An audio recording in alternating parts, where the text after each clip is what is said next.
Yo, what's up everybody? Welcome back to the channel. First of all, you guys know the drill. If you guys could please smash that like button, I'd really appreciate it. If you guys could leave a comment down below, I don't care what it is. Super helps the channel out. Anyways, it is Wednesday morning, bright and early. We're back in the shop. In the body side of the shop today, we have the 02 Lexus GX 470. Now this vehicle came in for bumper repairs. Now the vehicle is in really good shape.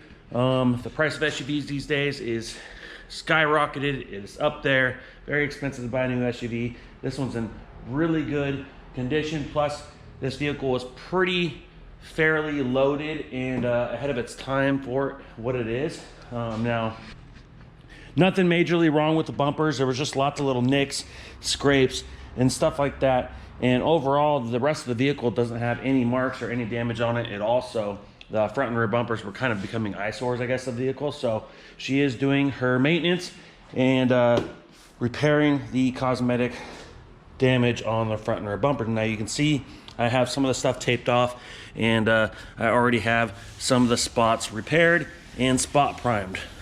So today we are going to block out some of that primer and fully sand out the front and rear bumper. You can see the same thing on the front, on both corners.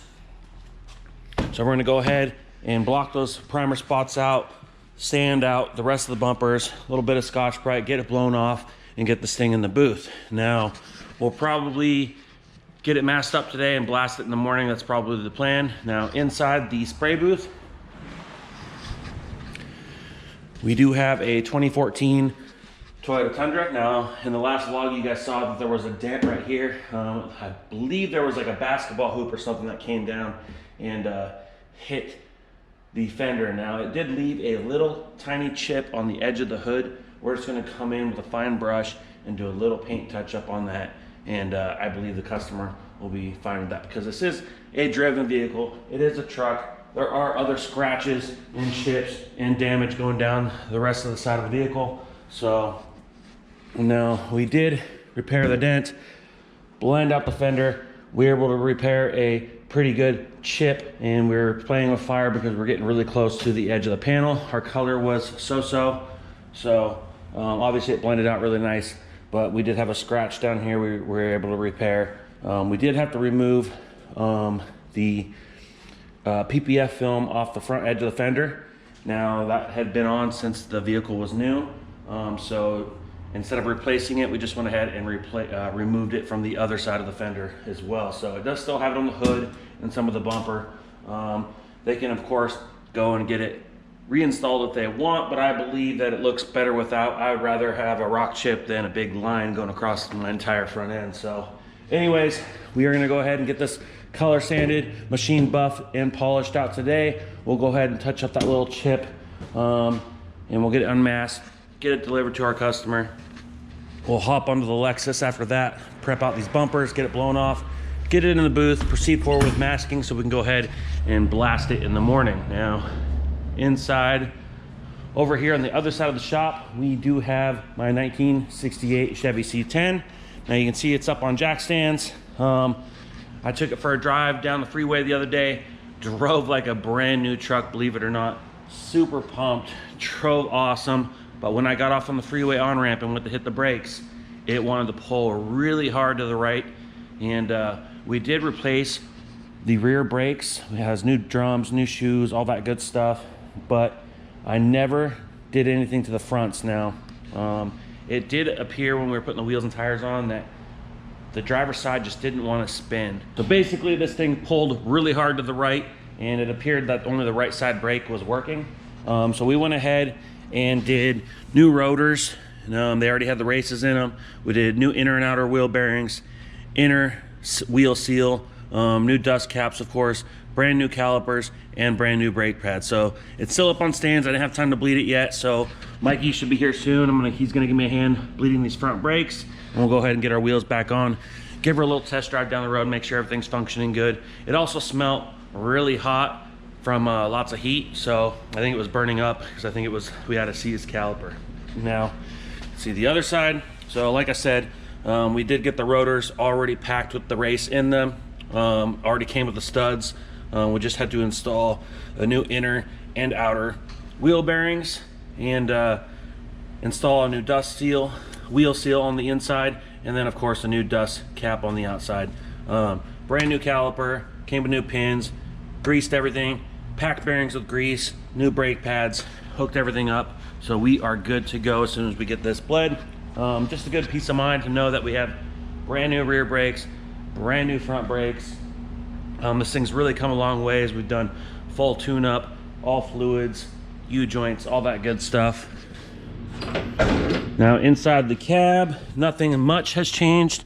I never did have the nuts on the inside of the dash pad, so I did take out the cluster and open the glove box, and I was able to get all the retaining nuts on the inside of the studs on the dash pad. That way that thing is held nice and tight. We also realized the speedo wasn't working, and I had forgot to hook up the speed cable. So when I had this out, of course I noticed that right away, so no big deal, hooked that up. So I'm sure we'll have speed this time. Also I ordered some really hard to see, but some brand new dash vents.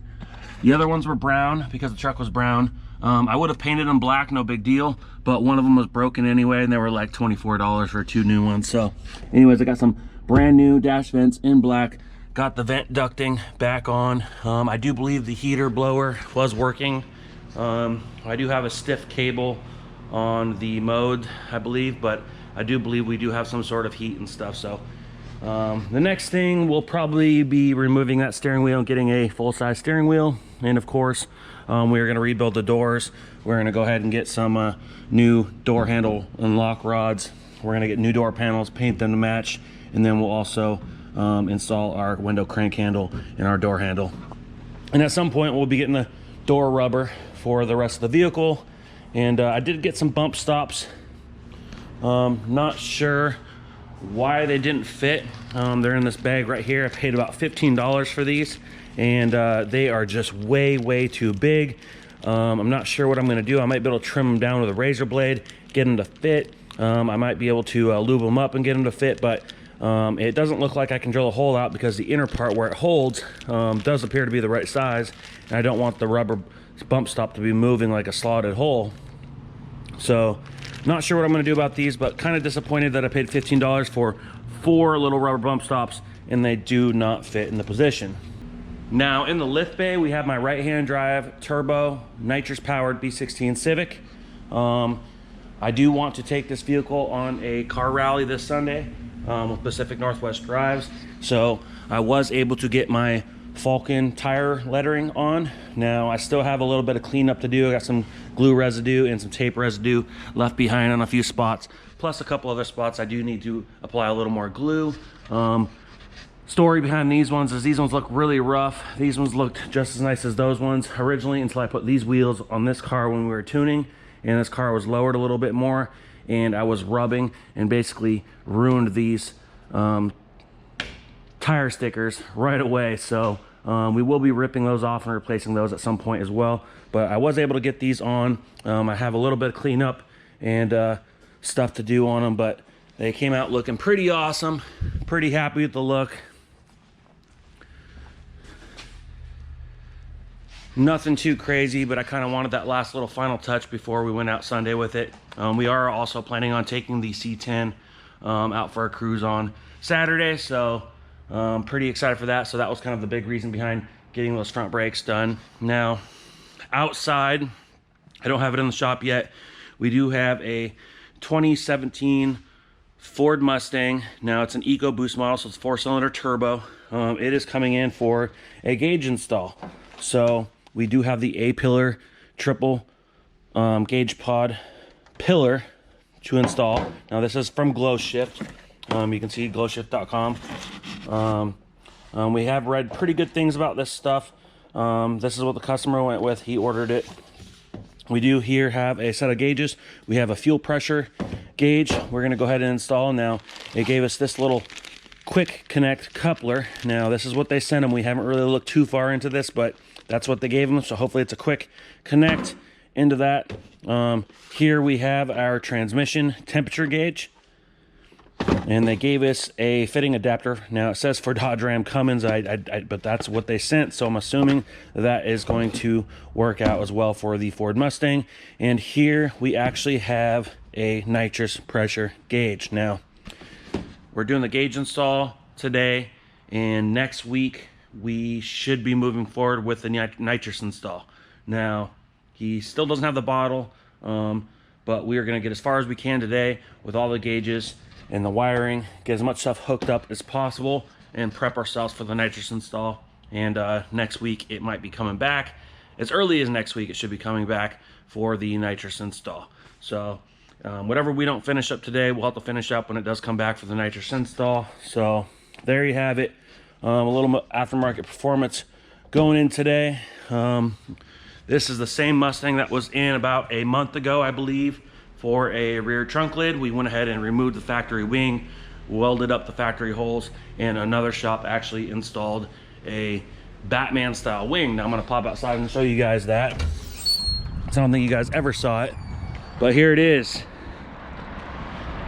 Pretty cool. Now this guy really likes Batman, really likes applying Batman stuff to his vehicle. Now you can see right there with the hood vinyl, same thing. He does really like Batman. Now it's not supposed to look like a real Batmobile, it's supposed to look like kind of like a comic book themed Batmobile. So there it is. There is the carbon fiber spoiler. This is the one where we welded up all the holes along the way, and of course the other shop went ahead and popped 4 holes in and applied the Batman spoiler.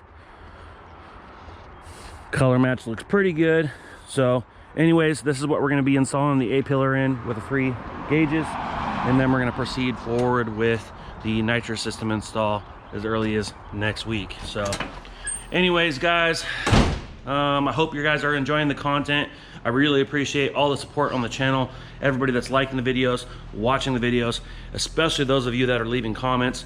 Really appreciate it. It's really helping the channel out. I'm not the best vlogger, but I do feel like we have lots of good content here to show off. Of course, I don't make a gazillion dollars doing YouTube, so of course it takes quite a bit for me to be able to do these videos, even just little quick updates like this. But these videos are working out good for me, and right now I'm just really working on the consistency of the channel and the consistency of the videos.